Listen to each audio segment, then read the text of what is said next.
اعوذ باللہ من الشیطان الرجیم بسم اللہ الرحمن الرحیم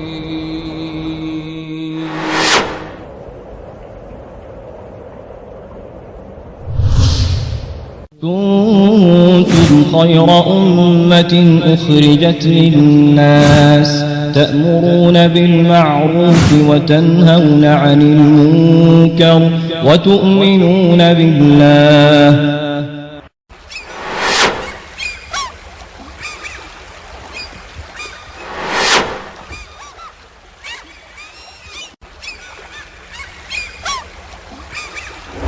إن الله وملائكته يصلون على النبي يا أيها الذين آمنوا صلوا عليه وسلموا تسليما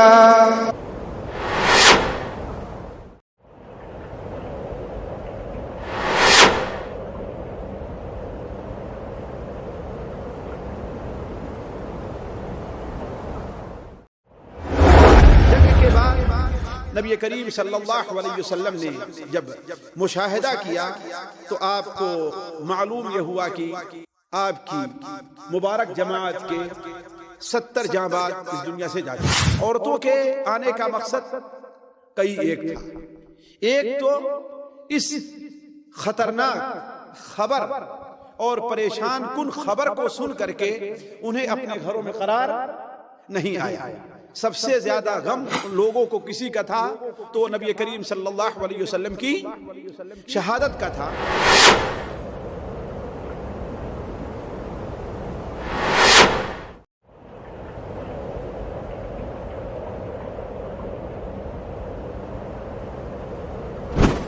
کہ آپ صلی اللہ علیہ وسلم ان تمام لوگوں کو دفن جو شہدائے احد تھے دفن کرتے جاتے تھے اور کہتے تھے کہ اے اللہ تبارک و تعالی میں ان پر گواہ ہوں۔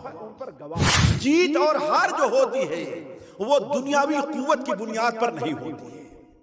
وَمَا النَّصْرُ إِلَّا مِنْ عِنْدِ اللَّهِ، کامیابی کہاں سے ملتی ہے؟ اللہ تعالیٰ کی طرف سے نازل ہوتی ہے۔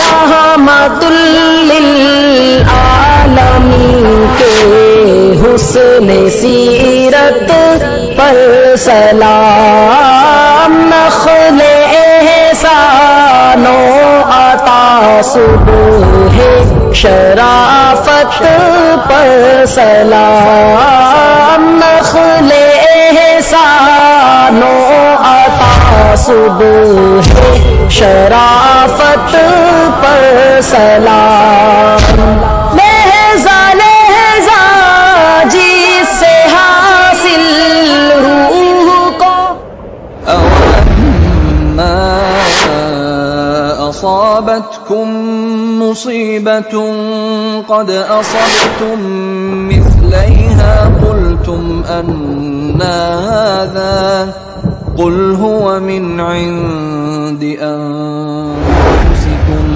إِنَّ اللَّهَ عَلَىٰ كُلِّ شَيْءٍ قَدِيرٌ وَمَا أَصَابَكُمْ يَوْمَ الْتَقَى الْجَمْعَانِ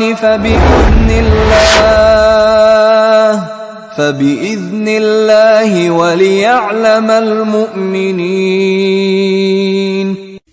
بھلا جب تم پر مصیبت آئی تو تم چلا اٹھے کہ یہ کہاں سے آ گئی، حالانکہ اس سے دگنا صدمہ تم کافروں کو پہنچا چکے ہو۔ اے نبی آپ کہہ دیجئے کہ یہ مصیبت تمہاری اپنی ہی لائی ہوئی ہے، بے شک اللہ ہر چیز کے اوپر قادر۔ اور جس دن دونوں لشکروں میں مڈبھیڑ ہوئی اور تمہیں جو مصیبت پہنچی وہ اللہ کے حکم سے تھی اور اس لیے کہ اللہ مومنوں کو بھی دیکھ لے۔ بسم اللہ الرحمن الرحیم، الحمد للہ رب العالمین والعاقبۃ للمتقین والصلاۃ والسلام علی رسولہ الکریم، اما بعد۔ حاضرین مجلس، سیرت النبی صلی اللہ علیہ وسلم حقیقت و نصیحت کہ 19ویں قسط ابھی کچھ دیر میں شروع ہوا چاہتی ہے۔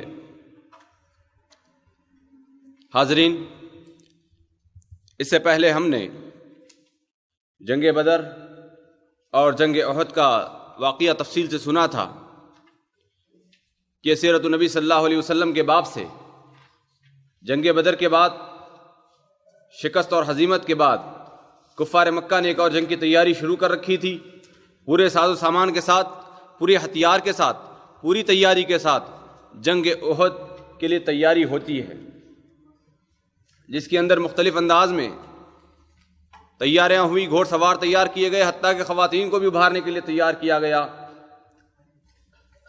اور ادھر مسلمان جنگ احد کے لیے تیار ہو جاتے ہیں اور معرکہ آرائی ہوتی ہے۔ اللہ کے رسول اکرم صلی اللہ علیہ وسلم کو اس سے پہلے خواب میں بتا دیا گیا، 2-3 خواب آپ صلی اللہ علیہ وسلم نے دیکھے اور اس کی تعبیر بھی سامنے آئی۔ جنگ احد جس کے اندر بہت سارے واقعات اور بہت سارے درس کی چیزیں موجود ہیں، کہ جنگ احد میں جس کے اندر مسلمانوں کے اندر ابتدائی فتح نصیب ہوتی ہے، جیسا ہی جنگ کا مرحلہ، ابتدائی مرحلہ ختم ہوا اور لوگ مال غنیمت جمع کرنے میں اکٹھا جمع ہو گئے اور اس میں مشغول ہو گئے، ایک طرف تیر اندازوں کی ایک جماعت کو حضرت جبیر رضی اللہ تعالیٰ عنہ کی قیادت میں تیر اندازوں کی جماعت وہاں پر موجود تھی، اور اللہ کے رسول صلی اللہ علیہ وسلم کا انہیں حکم تھا کہ تا حکم ثانی تم اس جگہ سے نہ چھوڑنا، لیکن صحابہ کرام کی وہ جماعت نے دیکھا کہ جنگ ختم ہو چکی ہے، لہذا حکم ختم ہو چکا ہے، ابھی اللہ کے رسول صلی اللہ علیہ وسلم کے حکم کے انتظار کی کوئی ضرورت محسوس نہیں ہوتی۔ اسی چیز کو نظر انداز کرتے ہوئے صحابہ کرام رضوان اللہ علیہ مجمعین مال غنیمت جمع کرنے میں شامل ہو جاتے ہیں،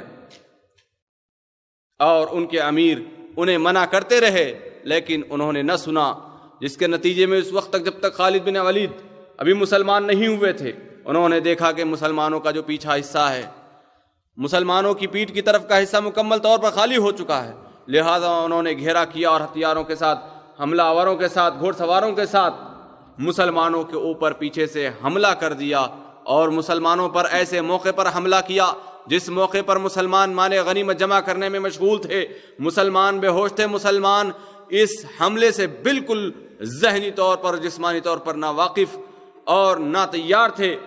ایسے موقع پر مسلمانوں پر حملہ ہوتا ہے، اور اسی موقع پر شیطان کی آواز آتی ہے کہ تمہارے پیچھے دشمن، اور ابھی جبکہ مسلمان انہی کے پیچھے مسلمان تھے، اور مسلمانوں کے اندر جنگ کے میدان میں مسلمان اپنے آپ کو سمجھ نہ پائے، لہذا پہلا حملہ مسلمانوں نے اپنے اوپر ہی کیا، اپنے ساتھیوں پر کیا، اپنے بھائیوں پر کیا، اسی کے بعد فوری خالد بن ولید کا حملہ ہوتا ہے۔ بہرحال ان سب چیزوں کو مسلمان برداشت نہ کر پائے اور سنبھل نہ کر پائے، اور مسلمان جنہیں فتح نصیب ہوئی تھی ان کی فتح شکست میں تبدیل ہوتے ہوئے نظر آئی، لہذا اللہ کے رسول اکرم صلی اللہ علیہ وسلم کی نافرمانی کا نتیجہ یہ ہوا کہ اتنا نقصان مسلمانوں کو اٹھانا پڑا جو تاریخ میں مسلمانوں کو نہ اٹھانا تھا، لہذا مسلمانوں کے کئی صحابہ کرام رضوان اللہ علیہ مجمعین کو شہید کیا گیا۔ حضرت حمزہ رضی اللہ تعالیٰ عنہ اسی جنگ میں شہید ہوتے ہیں، اور یہی نہیں کہ بلکہ اللہ کے رسول صلی اللہ علیہ وسلم کی وفات کی خبر، اللہ کے رسول صلی اللہ علیہ وسلم کی شہادت کی خبر شیطان کی طرف سے اڑا دی جاتی ہے، اور مسلمان پزمردہ، مسلمان پریشان حال کہ ہمارا قائد ہی نہ رہا، ہمارا امام ہی نہ رہا، اب دنیا میں رہنے کا کیا فائدہ۔ مسلمان نڈھال ہو جاتے ہیں، مسلمان بے ہوشی کے عالم میں ہو جاتے ہیں کہ اللہ کے رسول صلی اللہ علیہ وسلم اس دنیا میں نہ رہے۔ بہرحال یہ ساری پریشانیوں کے باوجود اللہ رب العالمین نے پھر ہمت دی، اور اللہ کے رسول صلی اللہ علیہ وسلم کے زندہ حیات رہنے کی اطلاع مسلمانوں کے درمیان آئی کہ مسلمانوں خوش رہو، مسلمانوں ہوش میں آؤ کہ ابھی تمہارا نبی تمہارے درمیان موجود ہے۔ بہرحال مسلمانوں کی ایک جماعت اکٹھا ہوتی ہے، اسی دوران اللہ کے رسول صلی اللہ علیہ وسلم کے دندان مبارک شہید ہوتے ہیں۔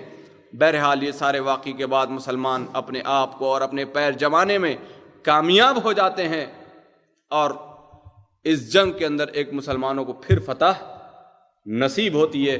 تو حاضرین، اس کا تفصیلی جائزہ ہم نے پچھلے درس میں لیا تھا، اور اس کے بعد کی آنے والی جو چیزیں تھیں انشاءاللہ تعالیٰ تفصیل کے ساتھ سنیں گے بلا کسی تاخیر۔ میں استاد محترم فضیلت الشیخ مقصود الحسن فیضی حفظ اللہ سے گزارش کرتا ہوں کہ وہ اس درس کی اگلی کڑی کا آغاز فرمائے۔ السلام علیکم ورحمۃ اللہ وبرکاتہ۔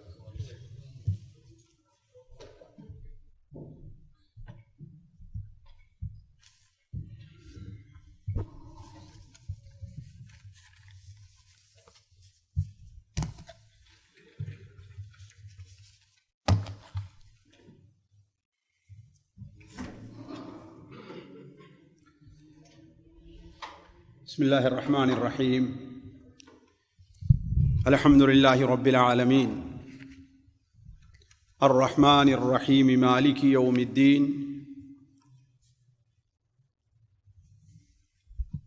ونشهد أن لا إله إلا الله ونشهد أن سيدنا ومولانا محمدا عبده ورسوله أرسله إلى الناس كافة بشيرا ونذيرا أما بعد فإن خير الحديث كتاب الله وخير الهدي هدي محمد صلى الله عليه وسلم وشر الأمور محدثاتها وكل محدثة بدعة وكل بدعة ضلالة وكل ضلالة في النار. سبحانك لا علم لنا إلا ما علمتنا إنك أنت العليم الحكيم. رب اشرح لي صدري ويسر لي أمري واحلل عقدة من لساني يفقهوا قولي واحلل عقدة من لساني يفقهوا قولي. عزیز ساتھیوں، پیارے بھائیوں، نبی کریم حضرت محمد مصطفیٰ صلی اللہ علیہ وسلم کی سیرت مبارکہ کا جو سلسلہ چل رہا تھا، ہم اور آپ پچھلے درس میں یہاں تک پہنچے تھے کہ غزوہ احد میں نبی کریم صلی اللہ علیہ وسلم اور مسلمانوں کو اولاً فتح ہوتی ہے، پھر معمولی سی کوتاہی کی بنیاد پر فتح شکست میں بدلتی ہے، لیکن نبی کریم صلی اللہ علیہ وسلم کی پامردی اور آپ کے ارد گرد جو صحابہ موجود تھے ان کی بہادری نے دوبارہ آہستہ آہستہ جنگ کا رخ پھیر دیا، اور کم سے کم ایسا ہوا کہ مسلمان ایک جگہ دوبارہ جمع ہونا شروع ہوئے. تو جب کافروں نے دیکھا کہ ہم اپنے مقصد میں یعنی نبی کریم صلی اللہ علیہ وسلم کو شہید کرنے میں کامیاب نہیں ہیں، اور انہیں بھی کافی تکلیف پہنچ چکی تھی اور آزما لیا تھا کہ اگر مسلمان دوبارہ اگر اکٹھا ہو گئے ایک جگہ اپنی صف کو منظم کر لیا تو پھر ہماری اب دوبارہ خیر نہیں ہے. لہذا انہوں نے پسپائی اختیار کی اور میدان چھوڑ کر کے وہ بھاگ کھڑے ہوئے. خود آپ صلی اللہ علیہ وسلم کے ساتھی اتنے تھک گئے تھے اور اس قدر انہیں غم لاحق ہوا تھا کہ اس کے بعد اب ان کے اندر بھی دوبارہ کافروں کا پیچھا کرنے کی طاقت یا ہمت نہیں رہی. اس طریقے سے یہ جنگ یہاں پر ختم ہوئی. جنگ کے بعد نبی کریم صلی اللہ علیہ وسلم نے جب مشاہدہ کیا تو آپ کو معلوم یہ ہوا کہ آپ کی مبارک جماعت کے 70 جانباز اس دنیا سے جا چکے ہیں. آپ صلی اللہ علیہ وسلم کی شہادت کی خبر بھی جو اڑائی گئی اور مسلمانوں کے میں اس قدر قتل عام کی خبر جب مدینہ منورہ پہنچی تو وہاں سے عورتیں اور بچے بھی میدان احد کی طرف نکل پڑے. عورتوں کے آنے کا مقصد کئی ایک تھا. ایک تو اس خطرناک خبر اور پریشان کن خبر کو سن کر کے انہیں اپنے گھروں میں قرار نہیں آیا. سب سے زیادہ غم اگر کسی کو لوگوں کو کسی کا تھا تو نبی کریم صلی اللہ علیہ وسلم کی شہادت کا تھا، اور اس میں دوسرا بھی مقصد تھا کہ جو لوگ زخمی ہیں ان کی مرہم پٹی کی جائے، جو لوگ جنہیں پانی چاہیے انہیں پانی مہیا کیا جائے. اسی لیے جن عورتوں کا خصوصی طور پر نام آتا ہے ان میں حضرت عائشہ رضی اللہ تعالی عنہا بھی ہیں، حضرت ام سلیم رضی اللہ تعالی عنہا ہیں، حضرت ام سلیط رضی اللہ تعالی عنہا ہیں، حضرت نصیبہ اور حضرت ام عمارہ بنت کعب رضی اللہ تعالی عنہا کا نام خصوصی طور پر آتا ہے. چنانچہ بخاری شریف میں ایک حدیث ہے کہ حضرت عمر رضی اللہ تعالیٰ عنہ کی خدمت میں ایک بار کچھ عورتوں کا جوڑا آیا. آپ انہیں عورتوں میں تقسیم کرنے لگے اور اچھے قسم کا جوڑا تھا. ایک تقسیم کرنے کے بعد ایک نہایت ہی بڑا ہی خوبصورت سا جوڑا یا بڑی خوبصورت سی چادر باقی رہ گئی. لوگوں سے آپ نے مشورہ کیا کہ آخر یہ چادر کس کو دینی چاہیے. یہ چادر ایک ہوتا ہے نا کہ اولی درجے کے جو لوگ مستحقین ہوتے ہیں ان کو تو دے دیا گیا، لیکن اب بچ ایک رہی ہے اور ثانوی درجے کے مستحقین بہت لوگ بچیں گے، ان کو کس کو دیا جائے؟ تو صحابہ کرام نے عرض کیا کہ اس چادر کے سب سے زیادہ مستحق نبی کریم صلی اللہ علیہ وسلم کی نواسی آپ کی بیوی حضرت ام کلثوم بنت علی رضی اللہ تعالی عنہا ہیں۔ نبی کریم صلی اللہ علیہ وسلم کی نواسی حضرت عمر رضی اللہ تعالی عنہ کی بیوی، حضرت علی رضی اللہ تعالی عنہ کی بیٹی، حضرت فاطمہ کی بیٹی رضی اللہ تعالی عنہ، ان کی بیٹی ام کلثوم ہے۔ لیکن اس میں ذرا اندازہ لگائیں، تھوڑا سا یہ جذبہ تھا کہ حضرت عمر کی بیوی ہیں، گویا یہ چادر اپنے گھر میں جا رہی ہے، اس ناحیے سے کہ اللہ کے رسول کی نواسی زیادہ حقدار تھی، لیکن اس ناحیے سے کہ حضرت عمر کی بیٹی ہیں، بیوی ہیں، اس لیے حضرت عمر رضی اللہ تعالی عنہ نے کہا نہیں، یہ چادر ام سلیت کو دے دو رضی اللہ تعالی عنہ۔ کیوں؟ اس لیے کہ یہ ان عورتوں میں ہیں جنہیں ہم نے دیکھا کہ غزوہ احد کے موقع پر زخمیوں کو لا کر کے پانی پلا رہی تھی، یہ ان عورتوں میں ہیں جو زخمیوں کو احد کے موقع پر پانی پلا رہی تھیں۔ تو کہنے کا مطلب یہ ہے کہ عورتیں بھی اپنے گھر سے نکلیں، کسی کو اپنے عزیز کے قریب کے شہادت کی خبر ملی تھی، کسی کو اپنے گھر والوں کے بارے میں کوئی اطلاع نہیں تھی، تو ان عورتوں میں جن کا خصوصاً ذکر آتا ہے حضرت صلی اللہ علیہ وسلم کی بیوی حضرت صفیہ بھی رضی اللہ تعالی عنہ، ان کو معلوم یہ ہوا کہ ان کے بھائی حضرت حمزہ رضی اللہ تعالی عنہ کو شہید کر دیا گیا ہے، نہ ہی صرف شہید کیا گیا ہے بلکہ ان کے ناک کان کاٹ لیے گئے ہیں، اور یہی نہیں بلکہ ان کا سینہ بھی چاک کیا گیا ہے۔ کیوں ساتھیوں؟ اس لیے کہ جب مسلمانوں کو پہلے مرحلے میں جیت ہوئی تو کافر تو بھاگ کھڑے ہوئے، لیکن جب دوسرے مرحلے میں انہیں کامیابی ملی ہے، ناکامی ہوئی مسلمانوں کو اور کافر دوڑے ہیں، تو ان کے چھوٹے اور ان کی عورتیں جو تھیں مسلمانوں کے ساتھ دشمنی میں، اور دشمنی کو مزید اپنا جسے کہتے ہیں اپنی بھڑاس نکالنے کے لیے انہوں نے مسلمان زخمیوں اور مسلمان شہیدوں کے ساتھ یہ حرکت کرنا شروع کی ہے۔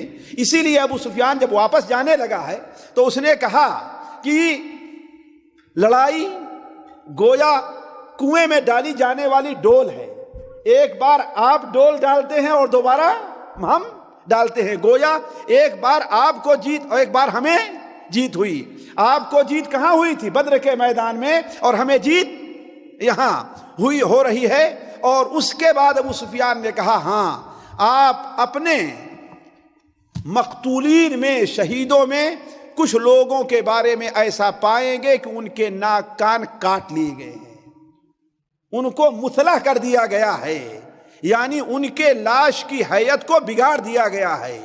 یہ ہمارے بڑوں کا کرنا نہیں ہے، یا اور ہمارے بڑوں نے ایسا حکم نہیں دیا ہے، لیکن ہمیں یہ بات بری بھی نہیں لگی ہے۔ کیا کہا تھا؟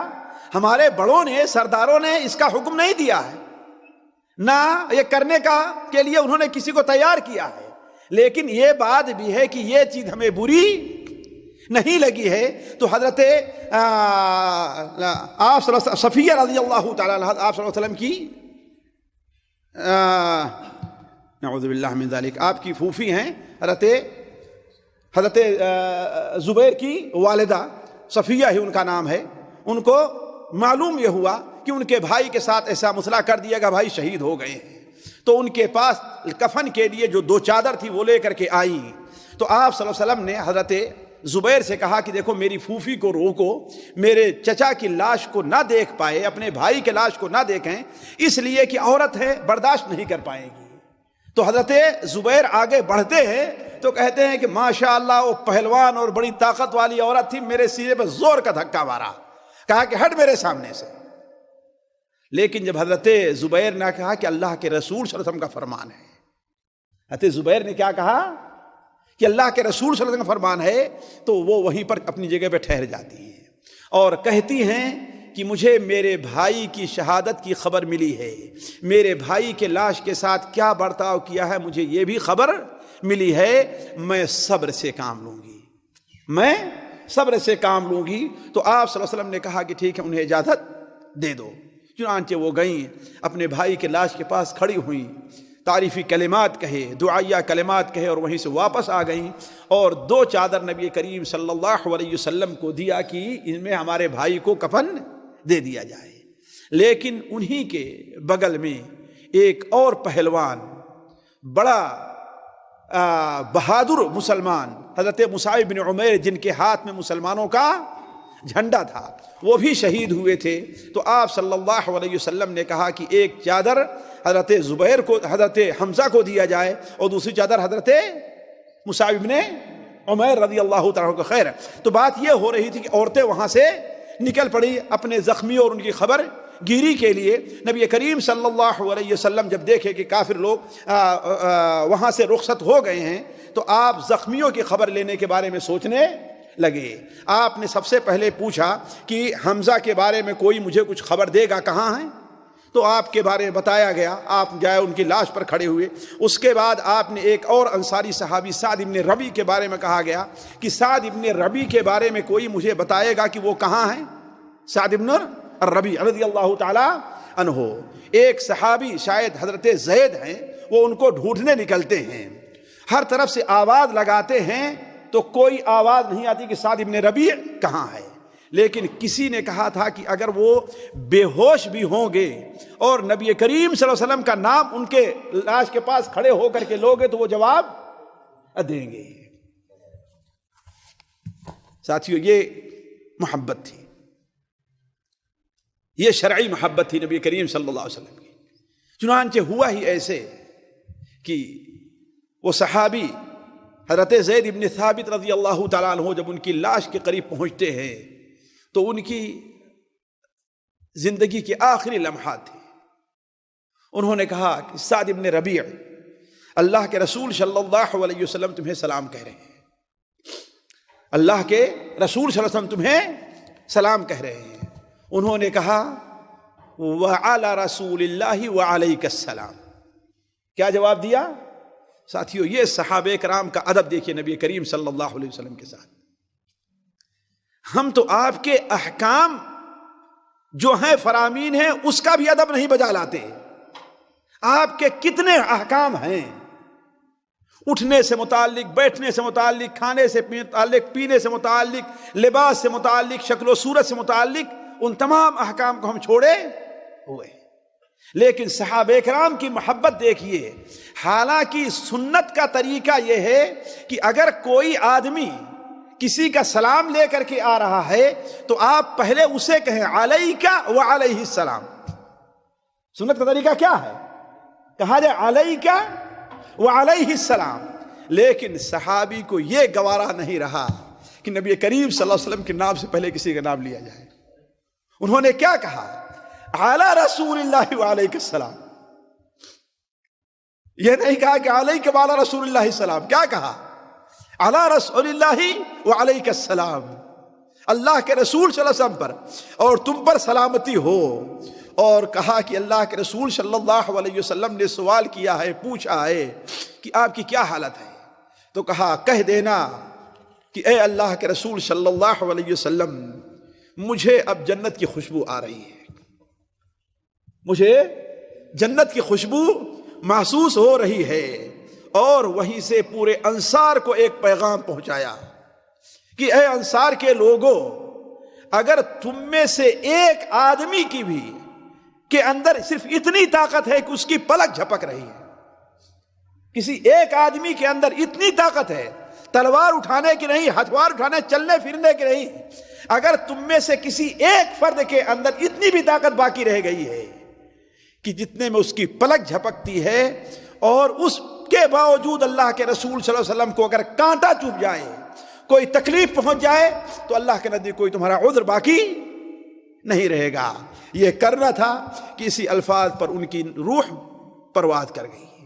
تو آپ صلی اللہ علیہ وسلم کو آ کر کے اطلاع دی گئی۔ تو عرض کرنے کا مقصد ہے کہ نبی کریم صلی اللہ علیہ وسلم شہداء کی خبر گیری کرنے لگے اور شہداء کو ایک جگہ پر جمع کرنے کا آپ نے حکم دیا. شہداء کو ایک جگہ پر جمع کرنے کا آپ صلی اللہ علیہ وسلم نے حکم دیا.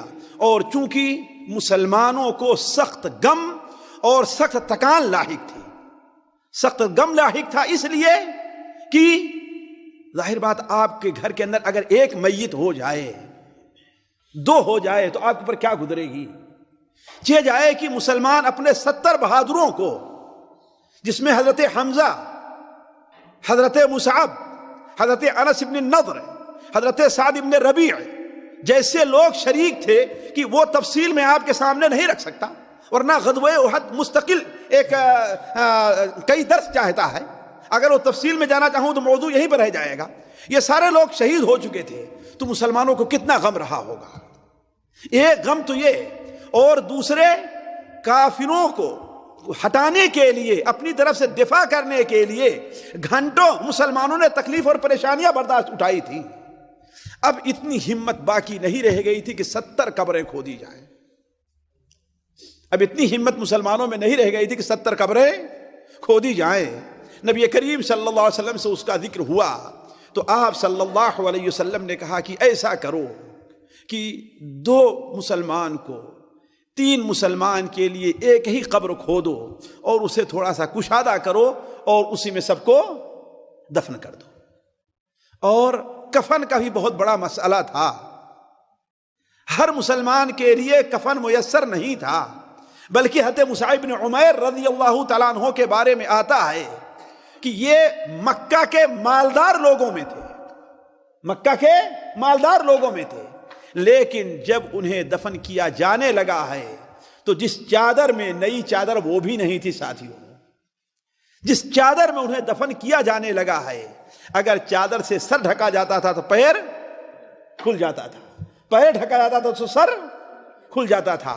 آپ صلی اللہ علیہ وسلم نے کہا کہ ان کے سر کو ڈھک دو چادر سے اور پیر پر گھاس ڈال دو، پیر پر اسغر گھاس جو ہوتی تھی اس کو ڈال دو. تو عرض کرنے کا مقصد کمی تھی، لہذا ایک ایک اور 2 شہیدوں کو ایک کپڑے میں، البتہ ان کا اصلی جو کپڑا تھا اتارا نہیں گیا ہے، اصلی جو کپڑا تھا ان کا اتارا نہیں گیا. نہیں بالکل برہنہ جیسے عام لاشیں برہنہ نہیں، وہ برہنہ نہیں تھے، اپنے اصلی کپڑے میں تھے سارے کے سارے. اس لیے کہ شہید کے لیے سنت طریقہ یہی ہے کہ صرف اس کا ہتھیار اتارا جائے، بس اس کے اوپر جو ہتھیار ہے اس کو ہٹا لیا جائے. البتہ جس کپڑے میں وہ شہید ہوا ہے اسے اسی حالت میں بغیر غسل دیے دفن کیا جائے.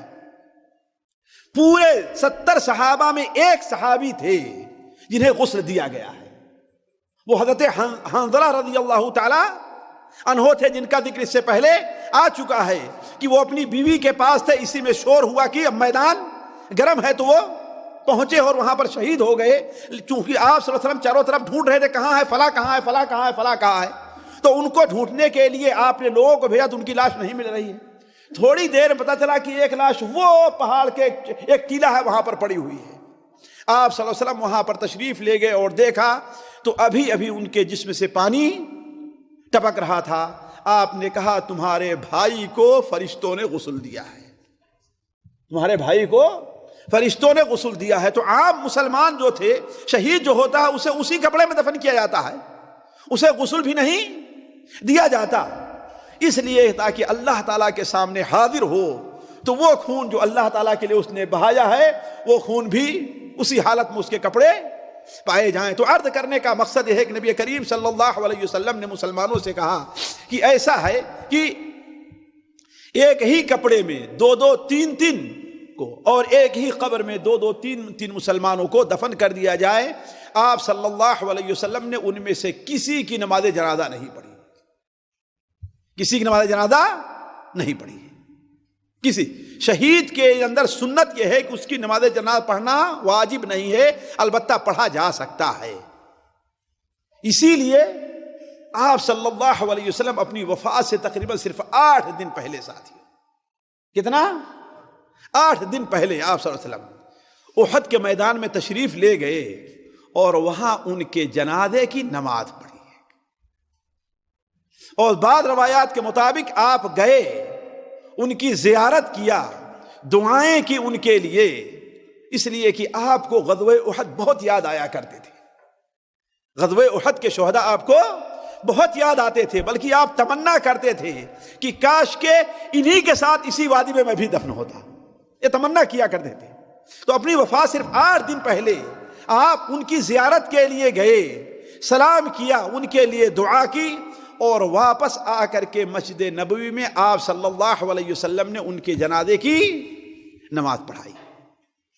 جنازے کی نماز پڑھائی. کیوں؟ اس لیے کہ دفن کرتے وقت آپ نے ان کے جنازے کی نماز نہیں پڑھی تھی. البتہ ایک چیز اور بھی قابل عبرت ہے ہم میں سے ہر شخص کے لیے کہ وہ سوچے کہ اس نے اس سلسلے میں کیا تیاری کی ہے اور کیا کیا ہے. آپ صلی اللہ علیہ وسلم جب 2 مسلمان 3 مسلمان ایک صف میں رکھ دیے جاتے کہ ان کو ایک قبر میں دفن کرنا ہے، تو آپ پوچھتے کہ اس میں سب سے زیادہ قرآن کس کو یاد ہے؟ ساتھیو، قرآن کی اہمیت کو سمجھیں. دیکھیں ہم میں سے کون ہیں کس کو 1 پارہ 2 پارہ 3 پارہ 4 پارہ یاد ہے؟ سوچیں آپ پوچھتے کس کو زیادہ قرآن یاد ہے. جس کو زیادہ قرآن یاد ہوتا آپ صلی اللہ علیہ وسلم اسے سب سے آگے رکھتے تھے. قبر میں بھی آپ سب سے آگے کس کو رکھتے تھے؟ جس کو سب سے زیادہ قرآن یاد ہوتا تھا. یہ قرآن کی اہمیت، قرآن کی عظمت ہے.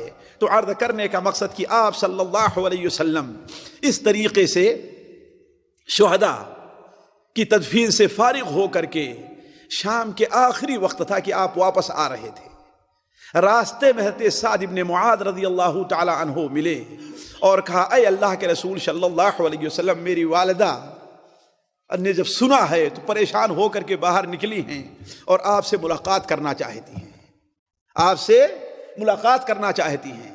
آپ صلی اللہ علیہ وسلم کو جب کے پاس جو پہنچتی ہیں تو کہتی ہیں کہ اے اللہ کے رسول صلی اللہ علیہ وسلم، اگر آپ سلامت ہیں تو آپ کے بعد اب کسی اور کی ضرورت نہیں ہے. اور اسی وقت وہ مشہور واقعہ جو ہمارے اور آپ کے ہاں بیان کیا جاتا ہے پیش آیا بنو دینار کی عورت کا، کہ وہ آ رہی تھی، آگے بڑھ رہی تھی، کہ اس کو بتایا گیا کہ تمہارے بھائی شہید کر دیے گئے. اس نے کہا کوئی نہیں، بات نہیں، اللہ کے رسول صلی اللہ علیہ وسلم کیسے ہیں؟ کہا لوگوں نے سلامت ہیں. پھر کہا گیا تمہارے باپ بھی، پھر کہا گیا تمہارے بھائی بھی، پھر کہا گیا تمہارا بیٹا بھی، پھر کہا گیا تمہارا شوہر بھی، سارے کے سارے شہید کر دیے گئے ہیں. لیکن وہ ہر بار کہتی رہی کہ اللہ کے رسول صلی اللہ علیہ وسلم کیسے ہیں.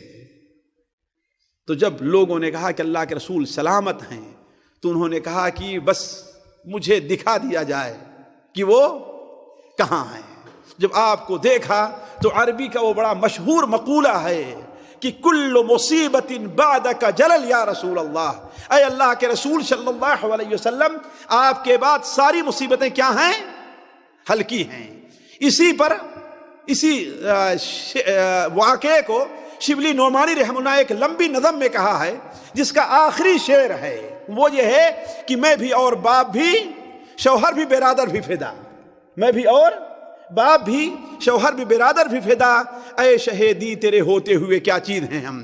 کہ اے اللہ کے رسول اگر آپ سلامت ہیں تو ساری دنیا سلامت ہے، تسلی ہے پناہ بے کسا زندہ سلامت ہے، کوئی پرواہ نہیں سارا جہاں زندہ سلامت ہے. تو اس کے بعد آپ صلی اللہ علیہ وسلم، بلکہ ایک چیز رہ گئی، جب آپ صلی اللہ علیہ وسلم احد کے میدان میں دفن سے فارغ ہوئے، اب واپس ہونا ہوا، تو آپ صلی اللہ علیہ وسلم میدان میں کھڑے ہوئے اور لوگوں سے کہا کہ اے لوگوں صف بنا لو، اے لوگوں صف بنا لو. اس میدان سے رخصت ہونے سے پہلے ذرا اپنے رب سے میں ذرا مناجات تو کر لوں، اپنے رب کی حمد و ثنا تو بیان کر لوں. اس لیے کہ اللہ تعالیٰ نے، یہ لوگ شہید ہوئے، اللہ تعالیٰ ان کی شہادت کو قبول فرمائے. اللہ تعالیٰ نے ہمیں اگر عام کامیابی کی طرح کامیابی نہیں دی، لیکن پھر بھی کامیابی ہی تو ہمیں اس لیے کہ جب کافر میدان چھوڑ کر کے بھاگ کھڑا ہوا ہے، کافر جب میدان چھوڑ کر کے بھاگ کھڑا ہوا تو اس کا مطلب کامیابی کس کو ہے؟ حقیقت میں ہمیں کامیابی ہے. اور اگر کچھ بھی نہیں ہے جس حال میں بھی ہے ہر حال میں اللہ تبارک و تعالیٰ کا شکر ادا کرنا چاہیے۔ تو آپ صلی اللہ علیہ وسلم نے مسلمانوں سے کہا، جیسا کہ امام بخاری رحمہ اللہ اپنی کتاب الادب المفرد میں نقل کرتے ہیں، مسلمانوں سے کہا کہ ذرا ٹھہرو اور سب بنا کر کھڑے ہو جاؤ تاکہ میں اپنے رب سے تھوڑی سی سرگوشیاں کر لوں۔ اس وقت وہ مشہور دعا آپ صلی اللہ علیہ وسلم نے پڑھی ہے کہ اللہم لا قابض لما، اللہم لک الحمد کلو، اللہم لا قابض لما بسط ولا باسط لما قبض ولا ہادی لمن اضللت ولا مضل لمن هديت ولا مباعد لمن قربت ولا مقرب لمن بعدت اللهم ابسط علينا من بركاتك وفضلك ورحمتك ورزقك اللهم إني أسألك النعيم المقيم الذي لا يحول ولا يزول اللهم إني أسألك النعيم يوم العيلة والأمن يوم الخوف اللهم إني عائذ بك من شر ما أعطيتنا وشر ما منعتنا۔ آخر تک آپ صلی اللہ علیہ وسلم نے دعا کی جس کے اندر اللہ تعالیٰ کی حمد بیان کی۔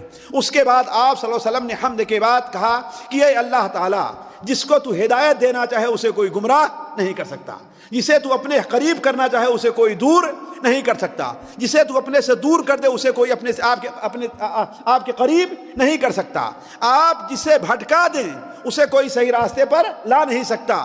اس لمبی تمہید کے بعد آپ صلی اللہ علیہ وسلم نے کہا کہ اے اللہ تبارک و تعالی، ہمارے اوپر اپنی رحمتیں، اپنی برکتیں نازل فرما۔ اے اللہ تبارک و تعالی، ہمیں اس جگہ پر جہاں ہر قسم کا امن، ہر قسم کی اقامت موجود ہے، جہاں ہر قسم کی راحت ہے، یعنی جنت میں اور آخرت میں اپنی نعمتوں سے نواز، اس لیے کہ اس دنیا میں جو نعمت بھی ملے گی وہ نعمت ختم ہونے والی ہے۔ اور اے اللہ تبارک و تعالی، آپ نے ہمیں جو کچھ دیا ہے اس کے شر سے بھی آپ کی پناہ میں آنا چاہتا ہوں، اور جو کچھ روک لیا ہے اس کے شر سے پناہ میں آنا چاہتا ہوں۔ یعنی اگر ہم جیت جائیں ان میں کوئی شر ہے تو اس شر سے آپ کی پناہ چاہتا ہوں، اور اگر ہار جائیں اس میں کوئی شر ہے تو اس سے بھی آپ کی پناہ چاہتا ہوں۔ علی کل حال لمبی سی دعا کرنے کے بعد آپ صلی اللہ علیہ وسلم مدینہ منورہ واپس چلے آئے۔ ابھی آپ صلی اللہ علیہ وسلم مدینہ منورہ واپس آئے ہی تھے، ظاہر بات پورے مدینہ میں ہر قسم کا کوہرام مچا ہوا تھا، شاید ہی کوئی گھر بچا ہو، شاید ہی کوئی گھر ہو جس گھر سے رونے کی آواز نہ آ رہی ہو، اس لیے کہ 70 لوگ اس چھوٹے سے شہر میں، زلفی میں آپ دیکھ لیے اتنا بڑا شہر ہے، مدینہ اتنا بڑا شہر نہیں تھا، اگر 70 آدمی کی وفات ہو جائے تو شاید ہی کوئی گھر ایسا نہیں بچے گا جہاں سے رونے کی آواز نہ آ رہی ہو۔ تو پورے مدینہ سے ہر طرف سے رونے کی آواز آ رہی تھی، اس لیے کہ ابھی تک میت کے اوپر آواز سے رونا منع نہیں کیا گیا تھا۔ تو آپ صلی اللہ علیہ وسلم نے فرمایا ہے لیکن حمزہ پر آج رونے والا کوئی نہیں ہے، اس لیے کہ آپ کے عام طور پر خاندان والے کہاں تھے؟ لوگ مکہ میں تھے، ہے کہ نہیں؟ خاندان عام طور پر کون تھے؟ یہ سننا تھا کہ انصار کی چند عورتوں نے تیاری کی کہ اللہ کے رسول صلی اللہ علیہ وسلم کے چچا کا بھی نوحہ کرنا ہے، آئیں تو آپ صلی اللہ علیہ وسلم نے منع کر دیا اور کہا کہ آج کے بعد سے کسی میت کا نوحہ نہ کیا جائے۔ یہ غزوہ احد کے بعد منع کر دیا، آج کے بعد سے کسی میت کا نوحہ نہ کیا جائے۔ لیکن آپ صلی اللہ علیہ وسلم ابھی مدینہ منورہ میں آئے، ابھی آپ کے پیر جمے بھی نہیں تھے، ٹھہرے بھی نہیں تھے کہ آپ کو معلوم یہ ہوا کہ ابو سفیان جو کافروں کی فوج کا کمانڈر تھا، حمراء الاسد، یعنی تقریباً 80-100 کلومیٹر دور جانے کے بعد ایک جگہ پڑاؤ ڈالا تو شام کو سوچتا ہے اور کہتا ہے اے لوگوں، تم لوگوں نے کچھ نہیں کیا، تم لوگوں نے کچھ نہیں کیا، ایسا کامیابی ہوئی تم کو، نہ تو تم نے محمد اللہ علیہ وسلم کو مار ہی گرایا، ان کو قتل ہی کیا، شہید ہی کیا، نعوذ باللہ من ذالک، اور نہ ہی تمہیں اتنی بڑی کامیابی ہوئی کہ ان کی عورتوں کو قیدی بنا کر کے لے آتے، بس میدان میں جو 2 4 6 8 10 70 ملے انہیں تمہیں قتل کیا۔ لیکن اصل جو کامیابی کیا ہوتی ہے کہ ان کے مردوں کو قیدی بنا لیا جائے اور بچوں اور عورتوں کو لونڈی بنا لیا جائے، تم نے کچھ نہیں کیا۔ لہذا ایسا کرتے ہیں کہ ابھی ہماری فوج سلامت ہے، اس لیے کہ کافروں میں سے صرف 27 آدمی مارے گئے تھے، ان کی فوج میں کتنے اور تھے کتنے بولو؟ 1000 تھے، تو گویا ان کا کچھ بھی نقصان نہیں ہوا تھا، اور وہ حملہ کرنے والے تھے، دفاع کرنے والے نہیں تھے، لہذا ان کی طاقت کیا تھی؟ ابھی سلامت تھی، لہذا وہ سوچتا ہے کہ ایسا کیوں نہ ہو دوبارہ پلٹ چلے۔ آپ صلی اللہ علیہ وسلم کو اطلاع ملی کہ ابو سفیان دوبارہ پلٹ آنے کی کوشش کر رہا ہے۔ آپ صلی اللہ علیہ وسلم منادی کرا دی کہ وہ لوگ جو اس جنگ میں شریک تھے وہ سارے کے سارے نکل پڑے، دوبارہ میدان کے لیے نکل پڑے۔ اور آپ صلی اللہ علیہ وسلم صرف انہی لوگوں کو لیا جو جنگ احد میں شریک تھے، کسی اور کو نہیں لیا۔ صرف ایک صحابی ہیں حضرت جابر بن عبداللہ رضی اللہ تعالیٰ عنہ، جن کو ان کے والد نے غزوہ احد میں شریک نہیں ہونے دیا تھا، اس لیے کہ ان کی صرف بچیاں ہی بچیاں تھیں ان کی نگرانی کے لیے۔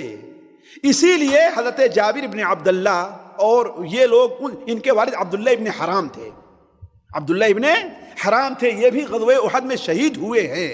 اور غزوہ احد میں انہیں اتنے زخم آئے تھے کہ وہ پہچانے نہیں جاتے تھے کہ عبداللہ ابن حرام ہیں کون، اتنے زخم آئے تھے۔ بلکہ جابر ابن عبداللہ کہتے ہیں کہ میری پھوپھی نے اپنے بھائی کو آنکھ کی پوروں سے، انگلی کی پوروں سے پہچانا ہے کہ یہ میرا بھائی۔ ذرا سوچیں، گویا کہ چہرہ بھی سلامت نہیں، اتنا زخمی ہے، اتنے زخم چہرے پر آئے، پہچانا نہیں جا رہا ہے، جسم پر بھی اتنے زخم ہے اور خون ہے، پہچانا نہیں جا رہا ہے۔ پہچانا کہاں سے؟ ان کی پھوپھی نے اپنے بھائی کہاں سے پہچانا ہے؟ انگلی کی پوروں سے، کہ ہاں یہ میرے بھائی کی لاش ہے۔ اسی لیے حضرت جابر بن عبداللہ ان کو اٹھا کر کے کہاں لے آئے ہیں؟ مدینہ منورہ، تاکہ بنو سلمہ اپنے خاندان کا جو قبرستان ہے اس میں دفن کیا جائے۔ یہ بات رہ گئی تھی، اس کو بھی سن لیے۔ تو آپ صلی اللہ علیہ وسلم نے نہیں اعلان کر دیا کہ یہ لوگ یہیں پر دفن ہوں گے اور ایک ساتھ ہی دفن کیے جائیں گے، ایک ہی جگہ پر، ایک ہی جگہ پر۔ آپ نے مکمل اعلان کر دیا تھا۔ کیوں؟ اس لیے کہ ان لوگوں کے لیے آپ کی خاص دعا تھی۔ بلکہ حدیث میں آتا ہے کہ آپ صلی اللہ علیہ وسلم ان تمام لوگوں کو دفن، جو شہدائے احد تھے، دفن کرتے جاتے تھے اور کہتے تھے کہ اے اللہ تبارک و تعالی، میں ان پر گواہ ہوں، یعنی ان کی سچی نیت پر اور ان کے شہادت کے اوپر میں گواہ بن رہا ہوں کہ یعنی یہ لوگ حقیقت میں اللہ ہی کے کے راستے میں شہید ہوئے ہیں، کوئی جذبے، کسی اور جذبے سے جہاد کرنے کے لیے نہیں نکلا تھا۔ تو سارے وہی صحابہ نکلے ہیں جو غزوہ احد میں شریک تھے، صرف ایک صحابی حضرت جابر بن عبداللہ وہ آپ صلی اللہ علیہ وسلم کے ساتھ نکلے ہیں۔ مدینہ منورہ سے تقریباً 20 کلومیٹر گئے، مدینہ منورہ سے 20 کلومیٹر گئے۔ آپ لوگ مدینہ منورہ سے مکے کی طرف چلیں اور میقات پار کر لیں تو تفتیش سے تھوڑا پہلے آپ دیکھیں گے تو آپ کے سامنے سرخ رنگ کے کچھ پہاڑ نظر آئیں گے، سرخ رنگ کے کچھ پہاڑ۔ یہاں تک آپ صلی اللہ علیہ وسلم آئے تھے، 20 کلومیٹر تک۔ لیکن معلوم یہ ہوا کہ ایک معبد خزاعی نامی ایک شخص جو ابھی مسلمان نہیں ہوا تھا، لیکن مسلمانوں کے ساتھ ان کے روابط اچھے تھے، ابو سفیان کو جب دیکھے کہ ابو سفیان دوبارہ واپس آ رہا ہے تو اس سے کہا کہ اب واپس جانے سے کوئی فائدہ نہیں ہے محمد، اللہم صلی اللہ علیہ وسلم، میں دیکھ کر کے آ رہا ہوں کہ اپنی باقی فوج جو بھی مدینے میں تھی ان تمام کو لے کر کے تمہارے ساتھ 2 ہاتھ کرنے کے لیے نکلے ہیں اور آگے بڑھ رہے ہیں۔ یہ جب ابو سفیان سنتے ہیں تو واپس چلے گئے اور اللہ کے رسول صلی اللہ علیہ وسلم حمراء الاسد تک پہنچ کر کے، یعنی اس پہاڑ تک پہنچ کر کے آپ بھی واپس چلے گئے۔ ساتھیو، غزوہ احد کا جو نتیجہ ہونا تھا وہ ہم اور آپ اچھی طریقے سے اندازہ لگا سکتے ہیں۔ غزوہ بدر کے بعد مسلمانوں کی ایک دھاک بیٹھ گئی تھی، قبیلے ان سے خوف کھانا شروع ہو گئے تھے۔ بعد وہ لوگ جو ابھی تک کافر تھے انصار کے، ظاہر میں مسلمان ہو گئے تھے، منافق لوگ۔ لیکن غزوہ احد کے بعد یہ جو مسلمانوں کا روب جم گیا تھا وہ اب جاتا رہا، یہ روب جاتا رہا۔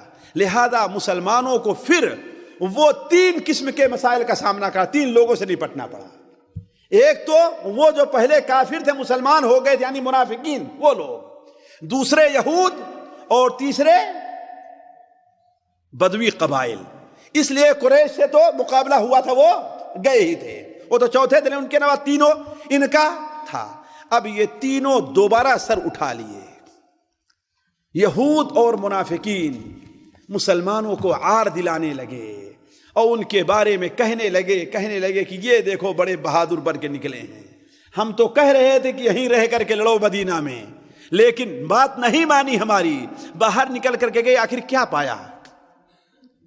کیا سمجھے تھے کہ اس طریقے سے غزوہ بدر میں لوگوں کو مار لیا ہے، یہاں بھی مار لیں گے؟ یعنی اس قسم کی بات کرنے لگے.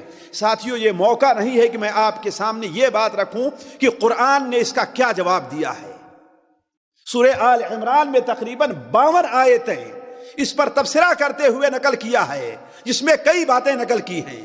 ایک بات تو یہ ہے کہ دیکھو اللہ تبارک و تعالیٰ کی یہ سنت رہی ہے کہ حق اور باطل کا ٹکراؤ ہمیشہ رہا ہے. کبھی باطل کو قوت ملتی ہے اور کبھی حق کو قوت ملتی ہے. البتہ انجام کار کس کا رہتا ہے؟ حق کا رہتا ہے. وَأَنْتُمُ الْأَعْلَوْنَ إِن كُنتُم مُؤْمِنِينَ. تم ہی کامیاب رہو گے اگر تم مومن ہو تو. اور کہا اس کی ایک حکمت یہ بھی ہے کہ اللہ تبارک و تعالی بہت سے مومنوں کے لیے ایک مقام رکھتا ہے جنت میں. وہ مقام کے حاصل کرنے کے لیے مسلمانوں کو اپنا خون پیش کرنا پڑتا ہے. لِيَتَّخِذَ بَعْضُهُمْ شُهَدَاءَ، تاکہ بعض کو اللہ تعالیٰ شہید بنائے. اور ایک حکمت قرآن نے اس کی یہ بھی بیان کی تاکہ رسول کا سچا پیروکار کون ہے اور جھوٹا پیروکار کون ہے، دونوں میں بات کھل کر کے آ جائے. معلوم ہو گیا کہ اے لوگو، تم مسلمانوں کے ساتھ نہیں ہو، تم سے مسلمانوں کا نقصان پہنچا ہے، لہذا مسلمانوں کو تم سے بچ کر کے رہنا چاہیے. تو کہنے کا مطلب ہے قرآن نے اس کو بڑا لمبا تبصرہ کیا اور مسلمانوں کو یہ توجہ دلائی کہ جیت اور ہار جو ہوتی ہے وہ دنیاوی قوت کی بنیاد پر نہیں ہوتی ہے. وَمَن نَّصْرُ إِلَّا مِنْ عِنْدِ اللَّهِ. کامیابی کہاں سے ملتی ہے؟ اللہ تعالیٰ کی طرف سے نازل ہوتی ہے. مسلمان اپنی ظاہری طاقت کی بنیاد پر نہیں لڑتا، مسلمان اللہ کی مدد سے لڑتا ہے. تو چونکہ تم نے رسول اللہ کی نافرمانی کی ہے جس کی وجہ سے تمہیں یہ منہ دیکھنا پڑ رہا ہے. مسلمان آپس میں اکٹھا ہو کر کے لڑتا ہے، اس میں اتفاق اور اتحاد ہوتا ہے. تم آپس میں اختلاف کیے، ایک جماعت نے کہا کہ ہاں نیچے اتر جانا چاہیے، دوسرے نے کہا نیچے نہیں اترنا چاہیے، اس کا نتیجہ تم نے بھگت لیا ہے. تو قرآن نے ایک لمبا تبصرہ کیا ہے. تو ادھر جو منافقین تبصرہ کرتے تھے اس کا یہ جواب دیا. دوسرے یہود اب مسلمانوں کے خلاف کھل کر کے کافروں کی مدد کرنے لگی. جو آخری مجلس اگلی مجلس میں بیان کروں گا آپ کے سامنے کہ غزوہ بنو نذیر کا واقعہ جو پیش ہے، جس میں وہ یہودی جو بنو نذیر کے تھے ان کو مدینہ منورہ سے شہر بدر کیا. جیسے غزوہ بدر کے بعد بنو قینقاع کو، اس لیے غزوہ احد کے بعد بنو نذیر کو وہ سبب کیوں بنا ہے اگلی مجلس میں آئے گا. دوسرے وہ جو قبیلے تھے وہاں کے بدوی قبائل تھے، ان کی عادت ہمیشہ مصلحت پسندی رہی ہے ساتھ، قدیم زمانے میں بھی اور جدید زمانے میں بھی.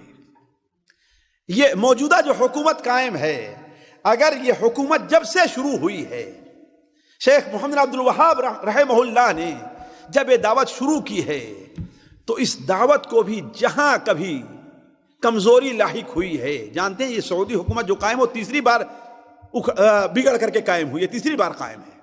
پہلی بار قائم ہوئی ان کو برباد کر دیا گیا، دوسری بار قائم ہوئی پھر برباد کر، یہ تیسری بار قائم ہے.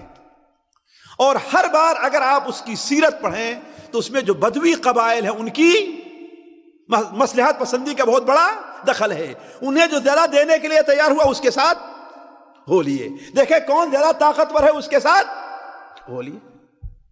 تو اب بدوی قبائل نے یہ دیکھا کہ اب تک تو ہم یہ دیکھ رہے تھے کہ ہاں مدینہ کی جو حکومت ہے اس کو کامیابی ملے گی، لیکن اب تو ہم نے یہ دیکھ لیا کہ لہذا اب کیا کیے کہ وہ مسلمانوں کے خلاف لڑنے کی تیاریاں کرنے لگے. صرف 2 مثالیں میں دوں گا، حالانکہ بہت زیادہ ہیں. ایک مثال مکہ مکرمہ کے قریب، آپ جانتے ہیں کہ طائف اور مکہ کے درمیان قبیلے بنو حذیل آباد تھا، اور اسی علاقے میں آپ صلی اللہ علیہ وسلم نے ایام رضاعت اپنا مدت رضاعت گزاری تھی۔ ان کا اصل مقام جو ہے وادی نخلا یا وادی عرنا تھا۔ ان کا سردار تھا خالد بن سفیان الہذلی، خالد بن سفیان الہذلی۔ اس نے جب دیکھا کہ ہاں قریش مسلمانوں سے کامیاب ہیں تو اس نے کہا قریش کا ساتھ دینے کے لیے چلو ایک بار ہم بھی اپنی قوت کو اکٹھا کرتے اور مدینہ منورہ پر حملہ کر دیتے ہیں، تاکہ قریش ہمارے ساتھ رہیں، اس لیے کہ اب ان کی طاقت کھل کر کے سامنے آئی ہے۔ آپ صلی اللہ علیہ وسلم کو معلوم ہوا تو آپ نے ایک صحابی حضرت عبداللہ ابن انیس رضی اللہ تعالیٰ عنہ کو کہا ایسا کرو کہ جاؤ اور اس کو قتل کر دو، ورنہ یہ سانپ ہے اور آگے بڑھتا جائے گا، یہ فوجیں اکٹھا کر رہا ہے۔ عبداللہ ابن انیس رضی اللہ تعالیٰ عنہ اکیلے انہیں کہا وادی نخلا جاؤ، وادی نخلا طائف اور اس کے درمیان میں ہے، وہاں پر جاتے ہیں تو کہا اے اللہ کے رسول صلی اللہ علیہ وسلم اس کی علامت کیا ہے، میں کیسے پہچانوں گا کہ خالد بن سفیان الہذلی ہے؟ کہا جب تم اس کے سامنے پہنچو گے تو اس کے بدن میں کپکپی پڑ جائے گی اور اس کے جسم کے رونگٹے کھڑے ہو جائیں گے، رونگٹے کھڑے ہو جائیں گے۔ وہ کہتے ہیں میں اس کی تلاش میں نکلا، وہ جا رہا تھا اور اس کے ساتھ عورتیں تھیں۔ اب عصر کا وقت ہو گیا تھا، اب میں دیکھتا ہوں کہ اگر میں رک کر کے عصر کی نماز پڑھنے لگوں گا تو وہ نکل جائے گا، وہ نکل جائے گا، اور اگر اس کا پیچھا کرتا ہوں تو عصر کی نماز جاتی رہے گی۔ تو کیا کیا انہوں نے؟ کیا کیا؟ اس کا پیچھا کرتے رہے اور اشارے سے عصر کی نماز پڑھتے رہے۔ یہاں سے علماء نے ایک مسئلہ لیا ہے کہ وہ آدمی جسے کسی ایسی بڑی مہم میں جانا ہے اور وہ نماز کے لیے نہیں رک سکتا، جیسے یہاں پر کوئی ایمبولینس کا ڈرائیور ہو، اسے ریاض یا قصیم جانا ہے لیکن نماز کا وقت ہو گیا، نماز کے لیے رکتا ہے تو مریض کی جان چلی جانے کا خطرہ ہے، دشمن کا پیچھا کر رہا ہے، اگر رک جاتا ہے تو دشمن کے نکل جانے کا خطرہ ہے۔ تو ایسے موقع پر کیا کرنا چاہیے؟ کہا کہ اشارے سے نماز پڑھتے جائے، خاص قبلہ سے الگ ہی رک کیوں نہ ہو۔ ساتھیو نماز کی یہ اہمیت ذرا دیکھیں، ایسے موقع پر بھی نماز کیا ہے؟ پڑھی جائے گی اور وقت پر پڑھی جائے گی، نماز قضا نہیں کی جائے گی۔ ہم تو یہاں پر تھوڑا سا کام ہے، چلو کام ختم کر کے نماز پڑھیں گے، قضا ہو جا رہی ہے۔ ہم تو مارکیٹ گئے، بازار گئے ہیں تو کیا کرتے ہیں؟ چلو گھر چل کر مغرب کے بعد ہوتا ہی نہیں ہوتا ہے۔ یہ غلط ہے، حرام ناجائز کام ہے، زنا سے ہی بڑا جرم ہے، یہ زنا کرنے سے بڑا جرم ہے۔ تو خالد ابن حضرت عبداللہ ابن انیس رضی اللہ تعالی عنہ اس کے پیچھے پیچھے چلے، یہاں تک کہ سورج ڈوبنے والا تھا کہ عرفہ کے میدان میں اسے پا لیا اور اس کے سامنے پہنچے تو کہا کہ ہاں تم کیا کر رہے ہو؟ کہا کہ ہمیں خبر ملی ہے کہ آپ محمد اللہم صلی اللہ علیہ وسلم خلاف آپ فوج جمع کر رہے ہیں، تو میں بھی چاہتا ہوں کہ آپ کے ساتھ ہو لوں۔ یہ نہیں کہا میں آپ کی مدد کروں، ذرا دیکھیے ایک منٹ، یہ نہیں کہا کہ میں آپ کی مدد کروں، کیا کہا؟ میں چاہتا ہوں کہ آپ کے ساتھ ہو لوں۔ چنانچہ اس کے ساتھ چلتے رہے، ایک جگہ جہاں اسے غافل پہ اس کے اوپر حملہ کر دیا اور اسے قتل کر دیا۔ اور جب 4 دن کے بعد نبی کریم صلی اللہ علیہ وسلم کی خدمت میں حاضر ہوتے ہیں تو آپ صلی اللہ علیہ وسلم نے انہیں ایک عصا دیا ہے، اپنی چھڑی دیا ہے، کہا کہ تم کامیاب ہو۔ کہا اس کی علامت کیا ہے؟ کہا یہ میری چھڑی تمہارے ساتھ ہے۔ اور اس چھڑی کی اتنی حفاظت کی ہے کہ جب دفن ہونے لگے ہیں انتقال کے بعد تو ان کے ساتھ وہ چھڑی بھی قبر میں دفن کر دی گئی ہے۔ تو اب اس طریقے سے سفیان وہ جو جنگ کے لیے تیاری کر رہا تھا اس کا خاتمہ کیا۔ دوسری طرف معلوم یہ ہوا کہ مشرق کی طرف آج جہاں پر مدینہ منورہ سے چلیے، یہاں سے آپ جانے لگیے تو ایک جگہ آپ کو قطن ملے گی، مدینہ منورہ سے 320-330 کلومیٹر کے قریب، یعنی مدینہ منورہ سے پہلے ایک جگہ کیا ہے؟ قطن، جس کو ہمارے لوگ کاٹن پڑھتے ہیں اور کاٹن لکھا بھی ہوا ہے، قطن، قطن، قاف طا اور نون۔ آپ مدینہ منورہ جاتے جائیں تو آپ کو ایک وادی کا نام ملے گا، جگہ کا نام قطن ملے گا، آپ کو کاٹن لکھا ہوا ہے، KCA اور TAN لکھا ہوا ہے، وہ ہے کہ نہیں ہے؟ تو وہ قتل لکھا ہوا ہے. اسی جگہ پر آپ کو معلوم ہوا کہ کچھ لوگ مسلمانوں کے خلاف بدو اپنی فوجیں جمع کر رہے ہیں. آپ صلی اللہ علیہ وسلم نے حضرت ابو سلمہ رضی اللہ تعالی عنہ کو 150 مسلمانوں کو دے کر کے محرم کے مہینے میں، یہ شوال کے مہینے میں پیش آیا تھا نا، محرم کے مہینے میں آپ نے بھیجا اور کہا جاؤ ان کو تتر بتر کر دو. وہ آئے، اچانک ان کے اوپر حملہ کیا، انہیں تتر بتر کر کے انہیں بھگا دیا. لیکن ساتھیوں، ان تمام کامیابی کے بعد 2 واقعات ایسے پیش آئے ہیں کہ مسلمانوں کی آپ صلی اللہ علیہ وسلم کی زندگی پر اس کا بڑا اثر رہا ہے، اور مشکل یہ ہے کہ وہ بیان کرنا بھی بہت ضروری ہے. کیوں؟ اس لیے کہ سیرت سے اس کا تعلق ہے اور اتنا دردناک ہے کہ وہ بیان کرنے کے لیے بھی دل گردے کی ضرورت پڑتی ہے. وہ کیا؟ پہلا واقعہ، سفیان حضری کو قتل کیا تھا نا عبداللہ ابن انیس نے. ظاہر بات معلوم تو ہو گیا ان کے قبیلے کو کتنے قتل کیا ہے، اس کو مسلمانوں ہی نے قتل کیا ہے. لہذا ان کے اس قبیلے کے لوگ اس انتظار میں رہے کب موقع ملے اور ان کے اوپر حملہ کر دیا جائے. ہوا یہ کہ سفر کے مہینے میں، سفر 4 ہجری، احد کس میں پیش آئی تھی؟ شوال 3 میں، گویا 3-4 مہینے کے بعد. سفر 4 ہجری کے اندر آپ صلی اللہ علیہ وسلم نے 10 صحابہ کرام کو جاسوسی کے لیے بھیجا. کیوں؟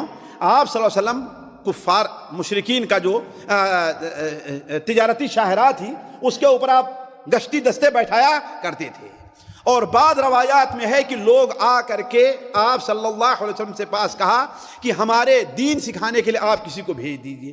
لیکن اصل یہ ہے کہ آپ نے گشتی دستے وہاں پر بھیجے تھے، اور وہ 10 مسلمان تھے جن کے امیر حضرت ثابت رضی اللہ تعالی عاصم ابن ثابت تھے. عاصم ابن ثابت تھے. آپ صلی اللہ علیہ وسلم نے انہیں بھیجا. وہ ایک جگہ سے گزر رہے تھے کہ اس قبیلے کے لوگوں کو معلوم ہوا کہ یہاں پر کچھ مسلمان ہیں، لہذا ان کو پیچھا کرنے لگے. ایک ٹیلے کے پاس پہنچے تو کیا دیکھا کہ یہاں پر کھجور کی کچھ گٹھلیاں ملی ہیں. کہا اس کا مطلب ہے کہ مسلمان جو آئے ہوئے یہیں پر کہیں قریب میں ہیں. اس لیے ایک عمومی کھانا اہل مدینہ کا کیا تھا؟ کھجور تھی، ہے نا، گٹھلیاں ہیں. آگے بڑھتے ہیں تو کیا دیکھا کہ ہاں 10 مسلمان ہیں اور ایک جگہ پر قیام پذیر ہیں. اب 100 تیر اندازوں نے تقریباً ان کو گھیر لیا. مسلمان ایک ٹیلے کے اوپر چڑھ گئے اور اپنا ہتھیار سنبھال لیا. ظاہر بات ہے مرنا تو ہے ہی، لیکن دشمن کا جتنا نقصان پہنچا سکتے ہیں اتنا نقصان پہنچا کر کے مرے. لیکن ان لوگوں نے کہا کہ تم لوگ اتر آؤ، ہم تمہیں چھوڑ دیں گے، تمہارے ساتھ کوئی برا معاملہ نہیں کریں گے. لیکن حضرت عاصم رضی اللہ تعالی عنہ نے کہا کہ میں کسی کافر کی ذمہ داری قبول نہیں کرتا، کافر کی امان قبول نہیں کرتا. لہذا تیر بازی ہوئی جس میں سے 7 مسلمان شہید ہو گئے، جس میں حضرت عاصم رضی اللہ تعالی عنہ بھی تھے، شہید ہو گئے. بچے کتنے؟ 3 مسلمان. ایک حضرت خبیب بن عدی، دوسرے حضرت زید ابن دثنہ، اور تیسرے شاید ان کا نام عبداللہ ابن طارق تھا. جب یہ لوگ نیچے اترے اور کافر ان کے قریب ہوئے تو کافروں نے انہیں پکڑ کر کے باندھنا شروع کیا. تو حضرت عبداللہ ابن طارق نے کہا کہ یہ پہلی غداری ہے، ہمارے ساتھ کر رہے ہو، لہذا ہم تمہیں ساتھ جانے کے لیے تیار نہیں ہیں.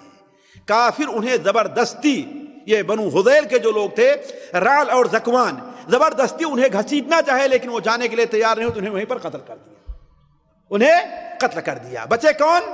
2، حضرت خبیب بن عدی اور حضرت زید ابن الدثنہ. انہیں لے جا کر کے اہل مکہ کے ہاتھوں بیچ دیا.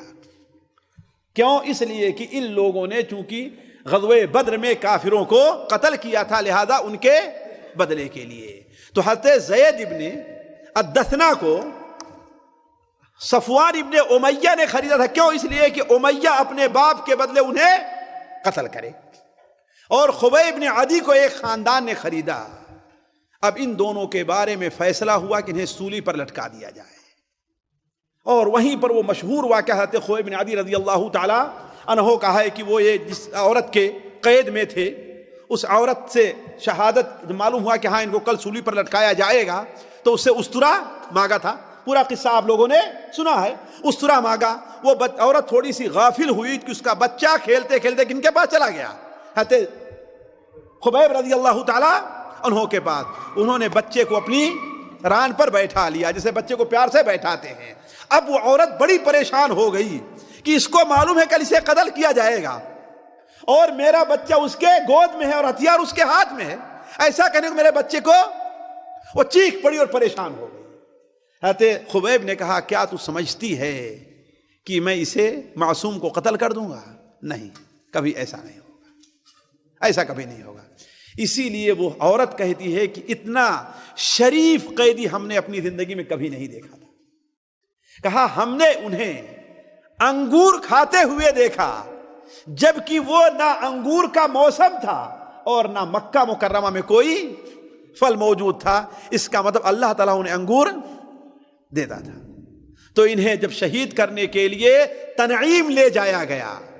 دیکھیے مکہ والے اتنا احترام کرتے تھے کہ حدود حرم میں کسی کو قتل نہیں کرتے تھے. یہ دیکھیے حدود حرم میں نہیں. کہاں لے جایا گیا انہیں؟ تنعیم، جہاں پر آج مسجد عائشہ بنی ہے، اور وہاں پر انہیں قتل کرنے سے پہلے پوچھا تمہیں کیا چاہیے، تو انہوں نے کیا کہا؟ مجھے 2 رکعت نماز پڑھنے. مشہور قصہ ان کا، 2 رکعت نماز پڑھنے دو. اور 2 رکعت نماز بڑے اطمینان سے پڑھی. بلکہ ان لوگوں سے کہا اگر مجھے خطرہ نہ ہوتا کہ تم لوگ یہ سمجھو گے کہ میں جان بچانے کے لیے ایسا کر رہا ہوں تو میں اور لمبی نماز پڑھتا. وہ پہلے صحابی ہیں، پہلے مسلمان ہیں جنہوں نے قتل سے پہلے 2 رکعت سنت نماز کو مشروع قرار دیا ہے. اس کے بعد جب انہیں قتل کرنے کے لیے لے جانے لگا تو مشہور شعر وہ پڑھا، فلست ابالی حین اقتل مسلما علی ای شق کان للہ مسرعی. اور اس کے بعد کہا اے اللہ تبارک و تعالی، آج جتنے ظالم موجود ہیں ان میں سے ایک ایک کو پکڑ کر کے تو نے قتل کرنا، ان میں سے کسی کو نہ چھوڑنا. کہتے ہیں جتنے وہاں پر موجود تھے یا مسلمان ہوئے ہیں اور یا پھر قتل کر دیے گئے. ایک صحابی وہاں پر بعد مسلمان ہوئے. کہا جب انہوں نے یہ دعا کی ہے تو میں چھپ گیا اور وہاں سے بھاگ کر کے اپنے سر کو چھپا لیا، کہیں ایسا نہ ہو خبیب کی بد دعا ہمیں بھی لگ جائے. اور کہا اے اللہ تبارک و تعالی، یہاں پر کوئی ایسا نہیں ہے جو میرا سلام اور میرا پیغام اللہ کے رسول تیرے رسول تک پہنچا دے. تو ہی ہے جو میرا پیغام پہنچانے والا ہے. تو اسی کو اردو شاعر کہتا ہے کہ جب نکلتی جان ہے اسلام پر تب نہیں پرواہ مجھ کو جان کی، کیوں نہ دوں کامل خوشی سے اپنی جان، چاہیے مجھ کو رضا رحمان کی. اے خدا پہنچا میرا ان کو سلام، جان جن پر ہم نے ہے قربان کی.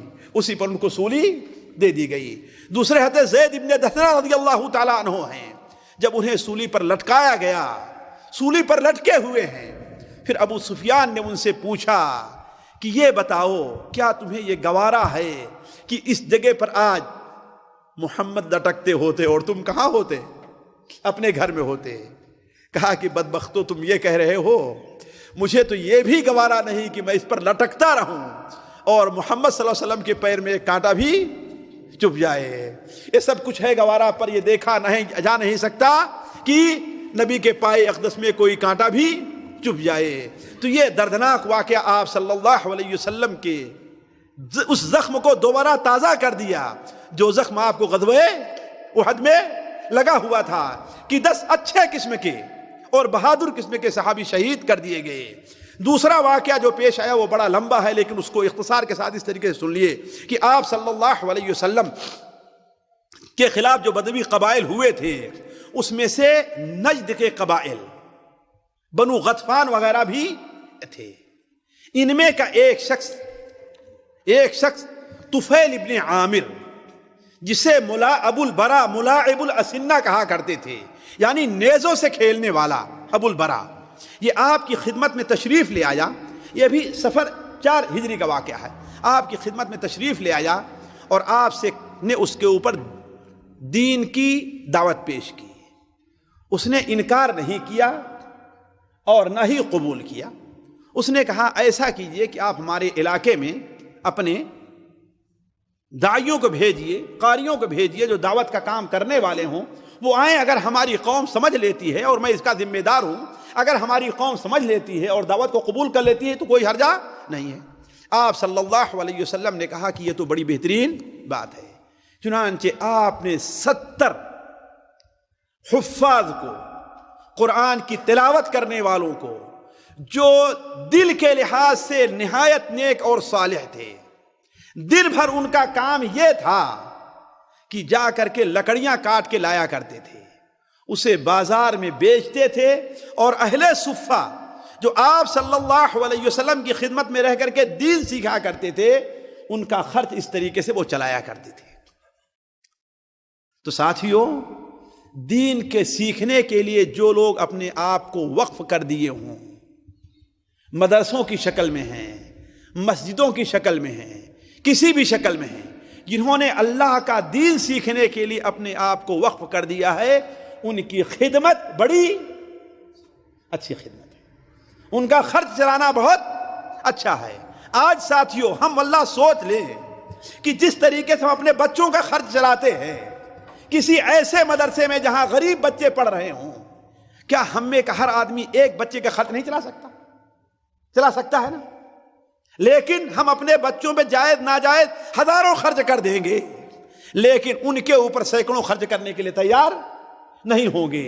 جبکہ صحیح طریقہ، سنت کا طریقہ یہ ہے کہ وہ 70 صحابی جو حافظ قرآن تھے، اللہ تعالیٰ کے راستے کے مجاہد تھے، وہ دن میں کیا کرتے تھے؟ آپ صلی اللہ علیہ وسلم کی باتیں سننے سے جو موقع ملتا تھا، سننے کے بعد جاتے تھے باہر لکڑیاں کاٹ کے لایا کرتے تھے، اور بازار میں بیچ کر کے وہ صحابہ کرام جو آپ صلی اللہ علیہ وسلم کے پاس رہ کر کے دین سیکھتے تھے، اپنا سارا کچھ وقف کر دیا تھا، ان کے بیوی بچے کوئی نہیں تھے، ان کا خرچ چلایا کرتے تھے۔ آپ صلی اللہ علیہ وسلم نے ایسے 70 صحابہ کرام کو بھیجا۔ یہ جہاں پر آج مہد الذہب واقع ہے، آپ مدینہ منورہ جانے لگیں یا آنے لگیں تو باہر بائیں جانے لگیں، بائیں طرف آپ کو ایک بورڈ ملے گا مہد الذہب۔ یہ علاقہ تھا بنو سلیم کا، یہ علاقہ بنو سلیم کا تھا۔ جب وہ لوگ وہاں پر پہنچے ہیں تو وہاں اللہ کا ایک دشمن عامر ابن طفیل تھا۔ وہ عامر ابن جو پہلے گیا تھا نا، وہ عامر ابن مالک تھے جو آپ کے پاس گیا تھا، ملائب ابو البراء، اور یہ عامر ابن طفیل تھا، دونوں ایک ہی خاندان کے تھے۔ اس نے کیا کام کیا کہ اپنے قبیلے کے لوگوں کو ان کے خلاف ابھار دیا۔ لیکن آپ صلی اللہ علیہ وسلم نے جن لوگوں کو بھیجا تھا ان میں حضرت انس بن مالک کے ماموں رضی اللہ تعالی عنہ بھی تھے، مالک ابن سنان وہ بھی تھے، اور حضرت ابوبکر کا وہ غلام جو ان کے ساتھ ہجرت کیا تھا عامر ابن فہیرہ، وہ بھی اس کے اندر شریک تھے۔ تو چنانچہ حضرت مالک کو، ابن ملحان کو، سنان نہیں بلکہ ابن ملحان کو خطرہ لاحق ہوا کہ یہ قوم، علاقے کے جو لوگ ہیں وہ کیا ہے، میرے اوپر حملہ کرنا چاہتے ہیں۔ ان کے پاس نبی کریم صلی اللہ علیہ وسلم کا ایک خط تھا جو اس وقت کے سردار کو جو وہاں پر تھا، یعنی عامر ابن طفیل کو دینا تھا۔ تو وہ اس کے پاس جانے کے لیے اجازت چاہے اور کہتے ہیں کیا تم مجھے یہ موقع دیتے ہو کہ اللہ کے رسول صلی اللہ علیہ وسلم کا پیغام تم لوگوں تک پہنچا دوں میں؟ انہوں نے کہا کہ ہاں ہے۔ وہ خط انہوں نے پیش کیا، اس کے وہ بدبخت خط کو پڑھنا کیا تھا، خط کو پڑھا نہیں بلکہ اپنے ایک ساتھی کو اشارہ کرتا ہے، اس نے پیچھے سے ان کے پیٹھ کے اوپر اتنا زور کا نیزہ یا بھالا مارا کہ وہ پار ہو گیا۔ جب پار ہو گیا، وہ بیٹھے ہوئے ہیں، خون آگے گرنے لگا، انہوں نے خون کو اپنے دونوں ہاتھ پر لیا ہے اور لے کر کے اپنے چہرے کے اوپر کہا اور کہا فزت برب الکعبہ، فزت برب الکعبہ، رب کعبہ قسم میں کامیاب ہو گیا، رب کعبہ قسم میں کامیاب ہو گیا۔ ساتھیوں ذرا دیکھیے یہ کون سی کامیابی تھی؟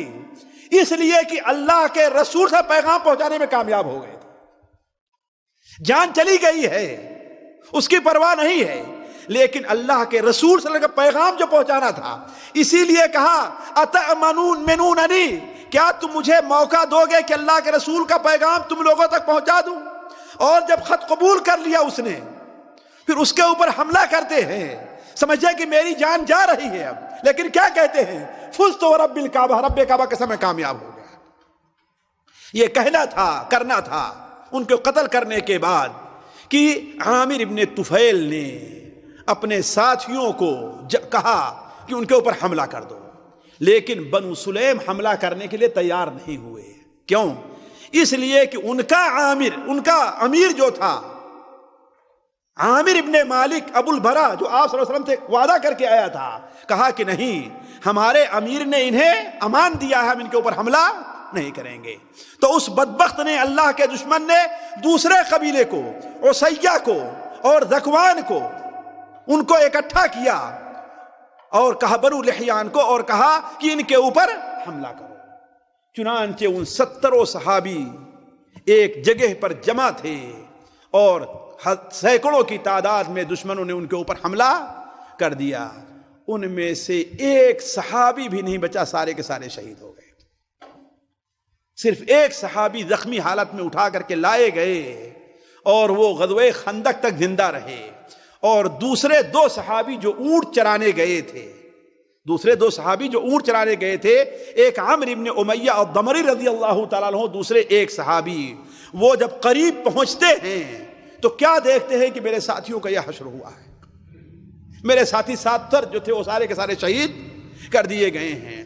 آپ صلی اللہ علیہ وسلم کے یہ مبارک صحابی، ان میں سے ایک نے کہا کہ جہاں ہمارے ساتھی شریک ہوئے ہیں، شہید ہوئے ہیں، میں بھی ان سے آگے بڑھنا نہیں چاہتا، اور کافروں کے اوپر حملہ کیا، مارا، اور وہیں پر مرے اور شہید کر دیے گئے۔ حضرت عمرو ابن امیہ ضمری کو پکڑ کر کے عامر ابن طفیل کے پاس لایا گیا۔ اس بدبخت نے انہیں قیدی بنایا اور چھوڑ دیا۔ کیوں؟ اس لیے کہ اس کی ماں نے نظر مانی تھی ایک غلام آزاد کرنے کو، اور کہا یہ ہمارے غلام، لہذا ان کی یہ بال آگے کے کاٹ دیا، یہ علامت ہوتی ہے کہ یہ غلام ہے، بال کاٹ کر کے اپنی ماں کی طرف سے اس کو آزاد کر دیا۔ اب وہ آ رہے تھے، راستے میں مدینہ منورہ کے قریب ایک وادی میں ٹھہرے کہ بنو کلاب کے 2 آدمی بھی وہیں پر آ کر کے وادی میں ٹھہر گئے۔ جب وہ دونوں سو گئے تو انہوں نے کہا کہ اچھا ہے، کافروں نے ہمارے ساتھیوں کو مارا ہے نا، لہذا ان کے اوپر حملہ کیا، دونوں کو حملہ کیا اور قتل کر دیا۔